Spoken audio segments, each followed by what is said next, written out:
चला पुढचा प्रश्न बघूया भाग 2 मध्ये. काय म्हटलंय की नटसम्राट हे नाटक कोणी लिहिले? नटसम्राट हे नाटक लिहिलं वि.वा. शिरवाडकरांनी. त्याला आपण कुसुमाग्रज या नावानेही ओळखतो. हे कविता या नावाने लिहायचे आणि नाटकं वगैरे वि.वा. शिरवाडकर या नावाने लिहायचं. तर राम गणेश गडकरींचं कोणतं नाटक आहे? एकच प्याला हे नाटक होतं राम गणेश गडकरींचं. प्रके अत्रेंची मोरोवची मावशी हे नाटक गाजलेलं आहे. ओके, तर नटसम्राट हे नाटक कळलेलं आहे. पुढे याच्यावरती पिक्चर पण येऊन गेला, तुम्ही पाहिला असेल. पुढे जाऊया आपण पुढच्या प्रश्नावरती. विरुद्धार्थी शब्द सांगा. सधन म्हणजे धनासहित आहे तो, म्हणजे ज्याच्यापासून निघून गेलेला आहे धन तो निर्धन. Opposite word. कळलं? Very good. पुढचा प्रश्न. राजाने राजवाडा बांधला या वाक्यातील प्रयोग ओळखा. प्रयोग कर्तरी कर्मणी भावे अनिश्चित. राजाने, बांधणारा कोण? राजा. राजाला प्रत्यय आहे. राजाला काय आहे? प्रत्यय आहे. तो कर्तरी प्रयोग होत नाही. कर्तरी प्रयोगामध्ये कर्ता प्रथमेत असतो, त्याला कोणत्याही पद्धतीचं काय नसतं, प्रत्यय नसतं, त्याच्यामुळे कर्तरी प्रयोग गेला. काय बांधला? राजवाडा बांधला. राजवाडाला प्रत्यय आहे का? नाही आहे. म्हणजे कर्माला प्रत्यय नाही, आणि कर्माला प्रत्यय नसतो तो कुठला प्रयोग असतो? कर्मणी प्रयोग. ओके, भावे प्रयोग नाही. भावे प्रयोगात दोघांना पण प्रत्यय असतो. सो योग्य उत्तर आहे तुमचं कर्मणी. Okay, very good. पुढचा प्रश्न. तो झाडाखाली गाढ झोपला. वाक्यातील खाली हे काय आहे? झाडाखाली झोपला. क्रियाविशेषण केवळ प्रयोगी, शब्दयोगी, उभयान्वयी अव्यय. शब्दाला जोडून येणाऱ्या क्रियाविशेषण अव्ययांनाच काय म्हणतात? शब्दयोगी अव्यय. शब्दयोगी अव्यय ही मूळची काय असतात? क्रियाविशेषणे असतात. मूळची कोण असतात? क्रियाविशेषणे असतात, पण शब्दाला जोडून आल्यामुळे ते शब्दयोगी अव्यय होतात. त्याच्यामुळे खाली हे काय बरं? शब्दयोगी अव्यय आहे. पुढे हा बघा एक नवीन. मगाशी सेम आला होता यकणामरू. या शब्दापासून अर्थपूर्ण शब्द तयार होतो. त्याचा अर्थ तुम्हाला सांगायचा आहे. काय बरं? यकणामरू.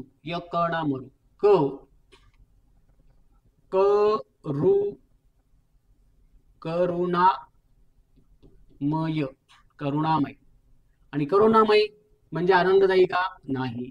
नामकरण का? नाही. प्रेमदायी का? नाही. करुणामय म्हणजे हृदय. करुण म्हणजे दुःख. करुण म्हणजे काय? दुःख. हृदयाला पाझर फुटणारे, हृदयाला यातना होणारे, हृदय द्रावक, हृदयाला पाणी सुटणारे असे करुणामय. ठीक आहे. करुणामय म्हणजे दुःख. शुद्ध शब्दाचा पर्याय निवडा. शुद्ध शब्दाचा पर्याय निवडा. कोणता? तो आहे विक्षिप्त. कोणता पर्याय तो निवडा तो बरं. ओके, तुला विक्षिप्त या शब्दाचा विच वन करेक्ट? विक्षिप्त. तर दुसरा ऑप्शन इज द करेक्ट, विक्षिप्त. ठीक आहे, व्हेरी गुड. पुढे जाऊया आपण. नामांची संख्या दाखवणाऱ्या विशेषणाला काय म्हणतात? संख्या दाखवणाऱ्याला काय म्हणतात? अत्यंत सोपे असे प्रश्न विचारले होते. काय विचारतात?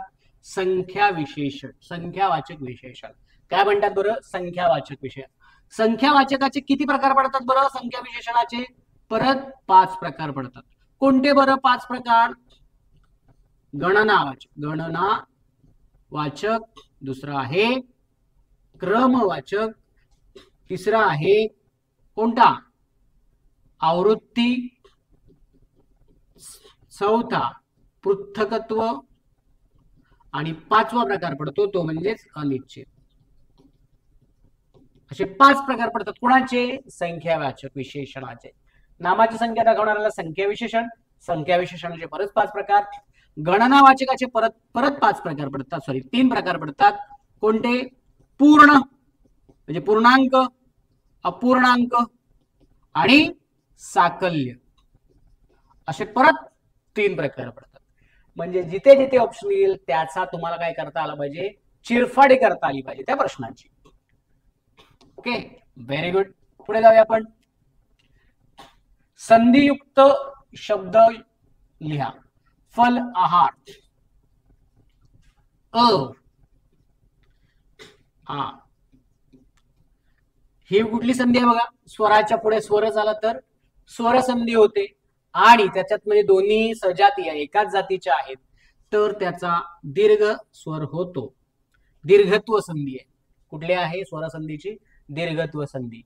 म्हणजे हा स्वर याच्यामध्ये नाही, फ ला हार, काय तर होणार फलाहार.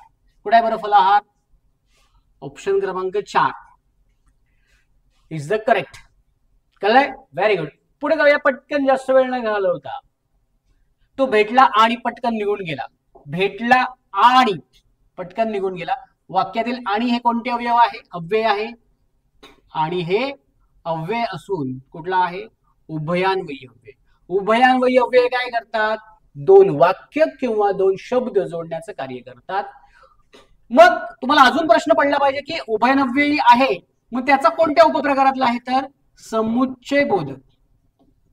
कुठला आहे बरं? समुच्चय बोधक. आणि व, शिवाय, अन, नी, हे काय बरं? समुच्चय बोधक आहे. आणि हे काय आहे? उभयान्वयी अव्यय आहे. Very good.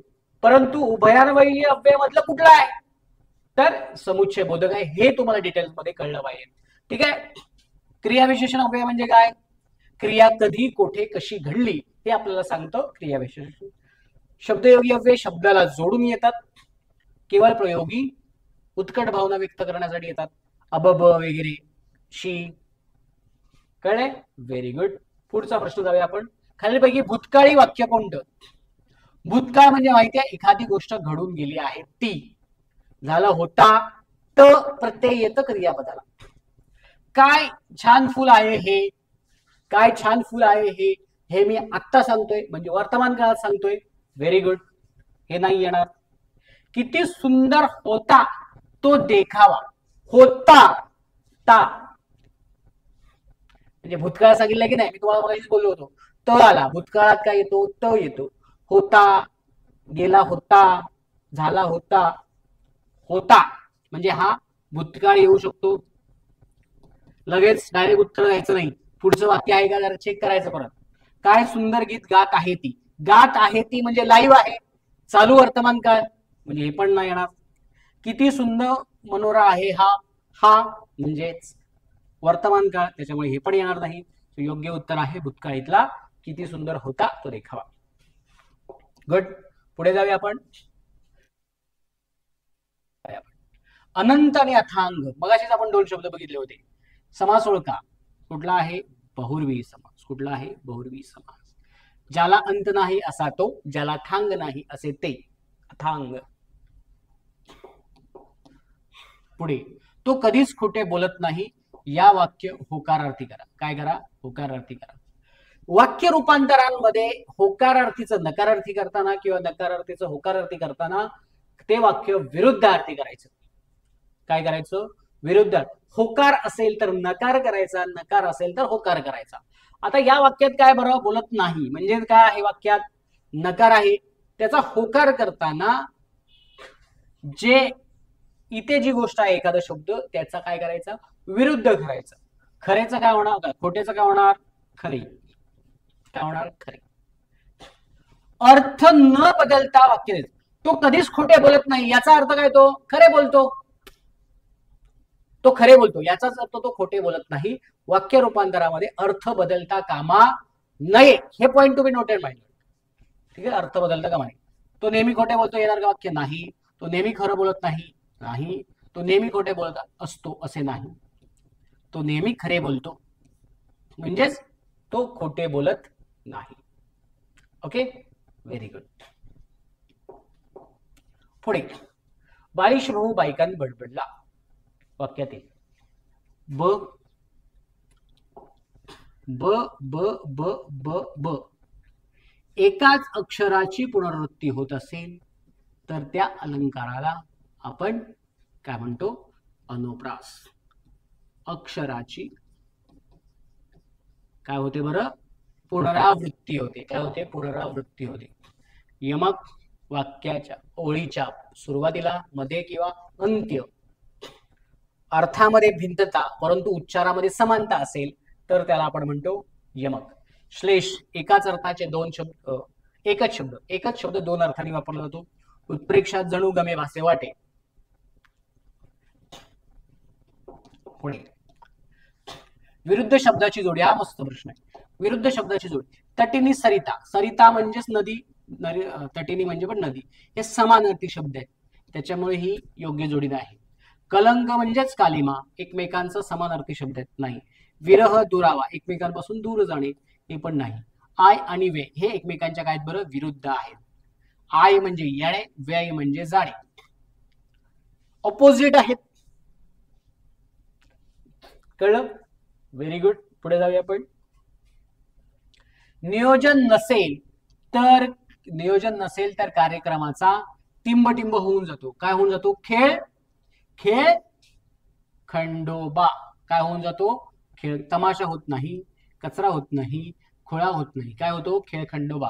आपण हा अलंकारिक शब्द वापरतो किंवा वाक्प्रचार वापरतो. खेळ खंडोबा झाला म्हणजे त्याच्यावरती सगळं पाणी फिरलं. ओके, खेळ खंडोबा होऊन जातो. कळलंय? तर हे होते आपले लोहमार्ग पोलीस मुंबईचे मराठी व्याकरणावरचे 25 प्रश्नावरती विचारला होता. आणि 25 प्रश्न अत्यंत सोपे होते, पण तुम्ही जर विश्लेषण करत राहिलात तर पुढची कोणती प्रश्नपत्रिका घ्यावी हे तुम्ही मला नक्कीच कमेंटद्वारे कळवा. इथे आपल्या स्वराज्य करिअर अकॅडमीचं मिशन खाकी नावाचं ऍप्लिकेशन आहे, ते तुम्ही डाउनलोड करू शकता. ठीक आहे, आणि आपला स्वराज्य पोलीस भरतीमध्ये संपर्क करू शकता. ठीक आहे, धन्यवाद. जय हिंद, जय महाराष्ट्र.